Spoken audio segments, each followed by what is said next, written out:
So in the south, Russia has not, neither side really has seen any significant movements for a while here.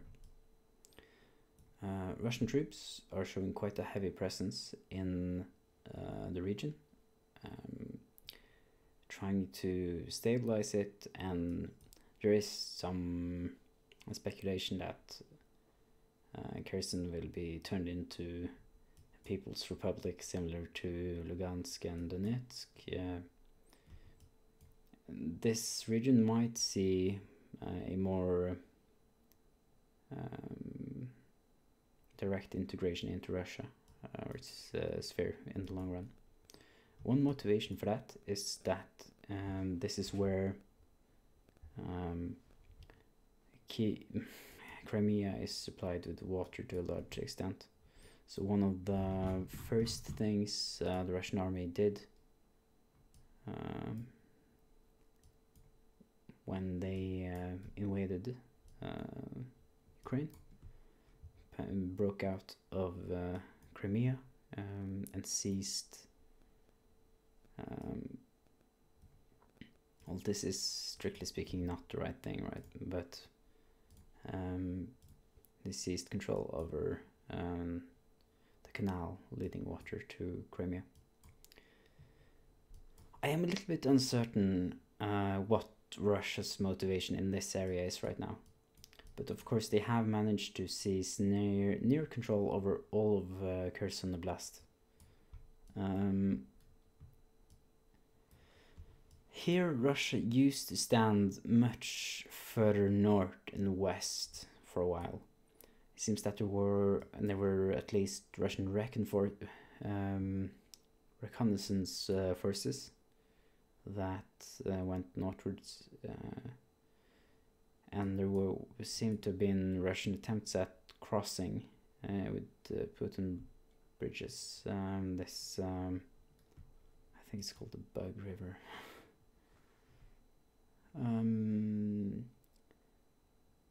Because Mykolaiv is not so easy to properly siege and encircle, because you need to cross this river, and Russia kind of failed to do that because they had a position where they were encircling Mykolaiv on the eastern side, but that isn't really good enough because there is the western side as well, right? And I think that yeah, you essentially have to move all the way up here if you don't cross with the Putin bridge here. It seems that the reconnaissance forces of the Russians were defeated in this area as well. Since then, Russia has largely stopped trying to extend their forces westwards here. I think that this front was also reinforced. So say that this, yeah, it is a little bit speculative, right? And with this, I don't. This is my assessment, but I think that this Ukrainian offensive here is largely a consequence of them first bringing forces to reinforce this crossing, and then bringing it to the front to make it difficult for Russia to have a larger presence into Mykolaiv Oblast.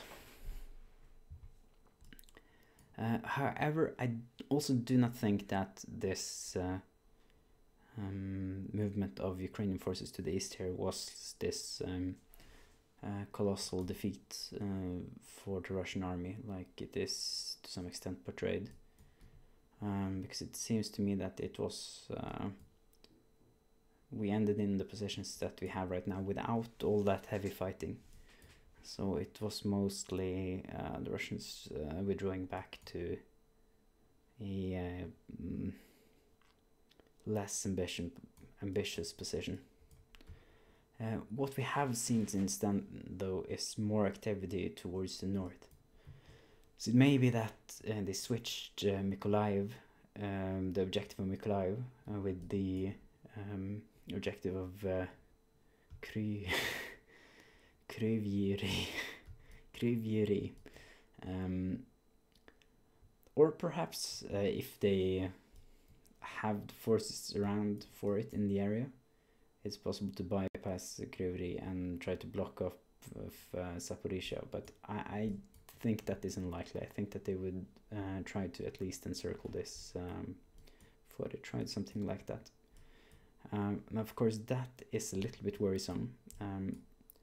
Here, this map of roads here is helpful, because you do not want Ukraine to amass a large number of forces and punch eastwards here, because then you could end up with quite a significant amount of Russian troops truly encircled. So I suppose also that if it takes a while to take Mariupol, and Ukrainian forces manage to withdraw from Donbass in an orderly fashion, it might be that these forces are instead relegated to this front out of Kherson to punch northwards or westwards.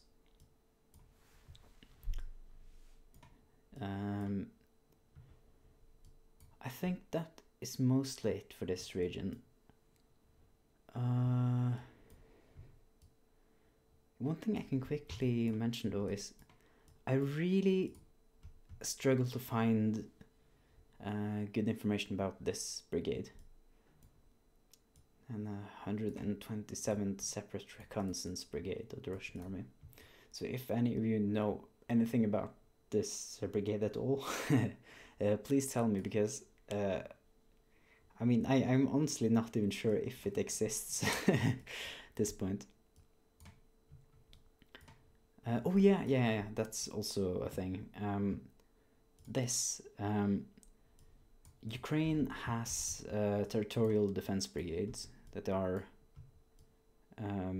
mobilized forces that are of a bit lower quality than the professional army, but used to defend cities and potentially quite effective at making urban warfare costly for the attacker. But this territorial defense brigade, I'm not sure was ever formed or mobilized, at least, because the way it works is essentially that each province or oblast of Ukraine has its own territorial defense brigade, and Kherson oblast was captured very quickly. So I think it is likely that this brigade was never mobilized, or at least not mobilized to its full extent.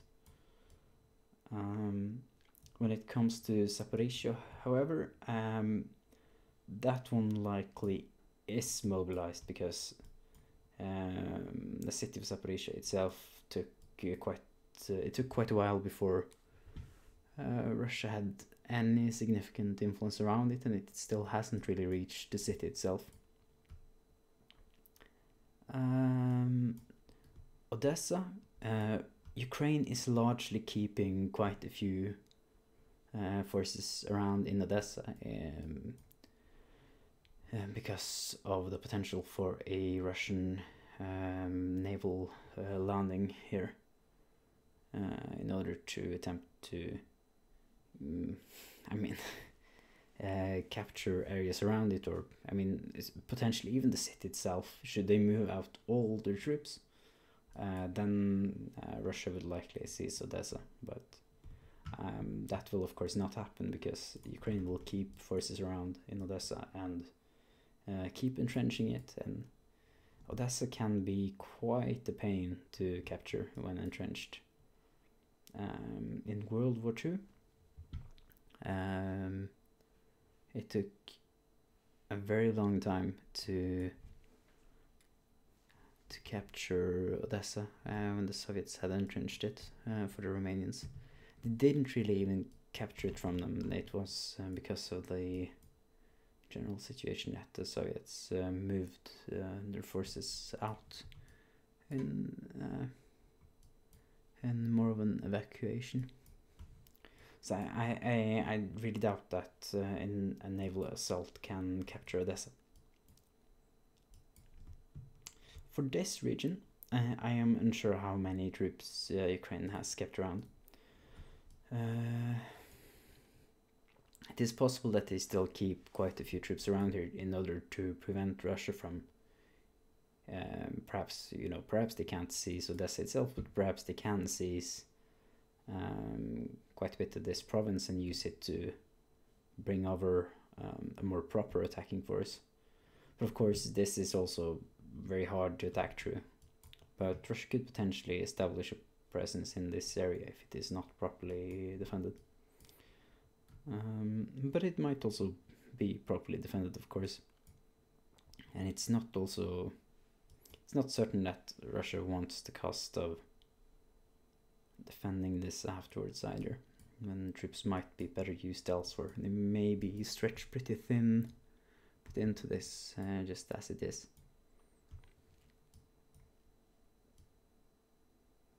And so I think that should do as a quick overview of the situation for now.